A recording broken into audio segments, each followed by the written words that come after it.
কারোর বিশ্বাস হইব কৌতো, এগুলো সব দেশি মাগুর, দেশি। এগুলো আমাদের আব্বু গত বছর আর কি বিল থেকে ধরছিল, ধরার পরে এই হচ্ছে গত বছর ওই যে পুষ্কুনিতে বাড়ির পাশে আবার একটা পুকুর আছে ছোটোখাটো, ওটাতে ছাড়ছিল। মাশাআল্লাহ মাছগুলো কিন্তু অনেক বড় বড় হয়েছে। আর এই যে এগুলা আম্মু, দুলাভাই আর হচ্ছে গিয়া আব্বু। ওরে বাবা, শিংটা সেই গত বছর এরকম একটা, না গত বছর এটা আরও বড় ছিল না মা, পেটে ডিম। অবশ্য শিংটা যারা দিয়েছিলাম সে দেখলে বুঝতে পারবে গত বছর এরকম একটা, মানে না ওটা এর চাইতে আরেকটু বড় ছিল, পেটে ডিম আছে অবশ্য। ও মাশাআল্লাহ, এটা কিন্তু দেশি কই, এটা কিন্তু দেশি কই। গত বছর আব্বু বিল থেকে ধরে এগুলো ছোট ছোট ছিল, পরে আমরা পুষ্কুনিতে সাইডে দিছিলাম। এই বছর পরে যে বৃষ্টি হয়েছে, আজকে প্রচণ্ড বৃষ্টি হয়েছে, বৃষ্টির পর পুষ্কুনির চার বাতা দিয়ে আব্বু ঘুরছে, পরে এগুলো পাইছি। ওই যে আর একটা মাগুর মাছ।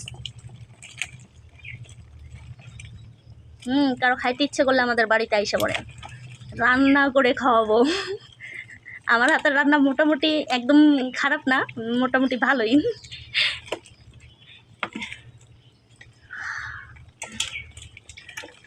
ওই মাছটা মনে সবচেয়ে বড়, তাই না আম্মু?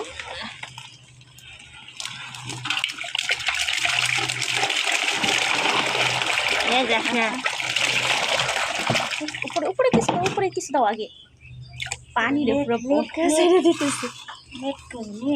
আপনারা তো বিশ্বাস করবেন না, আসলে যে পুষ্কুনি থেকে টুকাই ধরছি আম্মু আর সরি দুলা ভাই আর আব্বু মনে হয় এখনো পুষ্কুনিতেই আছে, তারা দেখাইতেছে।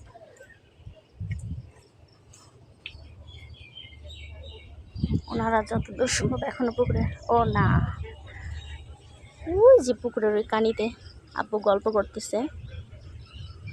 দুলা ভাই কই গেছে? ওই যে দেখা যায়, ওই যে সাদা গেঞ্জি পরা দুলা ভাই এখনো খুঁজতেছে মাছ। এই যে এই পুকুরের চতুর মোড়া দিয়ে আর কি, এই যে এই পুকুরের চতুর মোড়া দিয়া আমরা মাছগুলো ধরছি, চতুর মোড়া দিয়ে মাছ উঠছিল। ওই যে ও নামে গেছে মাছটা, মানুষের ওরা শব্দ পাই না, নামে পড়ে।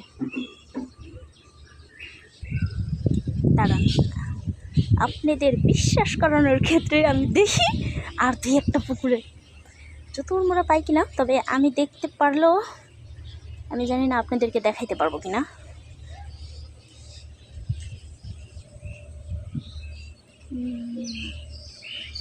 দুঃখিত।